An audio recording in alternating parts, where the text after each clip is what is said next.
దారుణంగా చూస్తుంది. కుక్కలకి ఇచ్చే వాల్యూ కూడా మాకు ఇస్తలేదు సార్. వాడితో ఎంత క్లోజ్ మూవ్ అయితే మాతో కూడా అంత లేదు సార్. ఫుడ్ అది అస్సలు బాగాలేదు. 10th క్లాస్ మేము అసలు స్టడీ ఏమన్నా లేదు. అందుకని అందరు తీసుకొని వెళ్తారు సార్. ఇక ఇప్పుడు కూడా మీరు ఉండగానే డైరెక్టర్ మిమ్మల్ని పిలిపించినాం సార్. మార్నింగ్ చాలా బెదిరించింది సార్. ఏమైతే మీకు ఏం కాదు ఉండండి, కొత్త ప్రిన్సిపల్ అడ్జస్ట్ చేసుకోండి అని చెప్తున్నారు సార్. స్టార్టింగ్ బాగాలే కర్రీలో ఇది పురుగు దశ. ఒక రోజు అయితే బోండాలు చిన్న చిన్న ఉన్నాయి బోండాలు. ఒక అక్కకైతే పెరుగు చట్నీ చేసిండు, అందులో అయితే ఇంతలా పురుగు వచ్చింది. పురుగులు వస్తున్నాయి.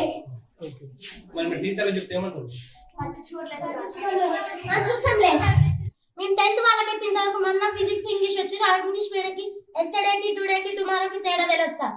మళ్ళీ మ్యాథ్స్ మీడియం మాకు ఫస్ట్ నుంచి చెప్తారు. ఒక్క ముక్క కూడా ఎవరికి అర్థం కావట్లే. చెప్పాలంటే ఏంటి చెప్తే కూడా అసలు ఏం అర్థం కావట్లేదు సార్. చెప్తే ఏమంటారో చూద్దాం.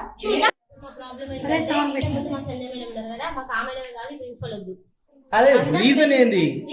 అన్నిటికీ రూల్స్ పెడితే మేము ఎట్లుండాలి సార్? ఇక్కడ ప్రతి దానికి రూల్ అంటున్నారు. పడుకోవడానికి రూల్, తినడానికి అసలు మాకు తిండే మంచి పెట్టండి. ఫస్ట్ అది మెయిన్ ప్రాబ్లం. నెక్స్ట్ ఎక్కడ పడితే అక్కడ మమ్మల్ని ఏ మేడం అయినా కనీసం ఎవరైనా సరే గుడ్ మార్నింగ్ చెప్తే గుడ్ మార్నింగ్ చెప్పాలి కదా. షర్ట్ ఇట్లా మంచిగా అది ఏదో ఒకటి చూసి మమ్మల్ని తిట్టడం తప్పించి ఇంగ్లీష్ లో తిట్టడం. ఫస్ట్ వచ్చిన రోజైతే మనకు చాలా దూరంగా తిట్టినారు సార్. అసలు ఏంటమ్మా ఇదేనా మీకు చేసేది అని ప్రతిదానికి తిట్టడమే. బ్రెయిన్ లేదా మీకు, లివింగ్ డెడ్ బాడీస్ మీరు అని అన్నిటికీ తిడుతూనే ఉంటారు.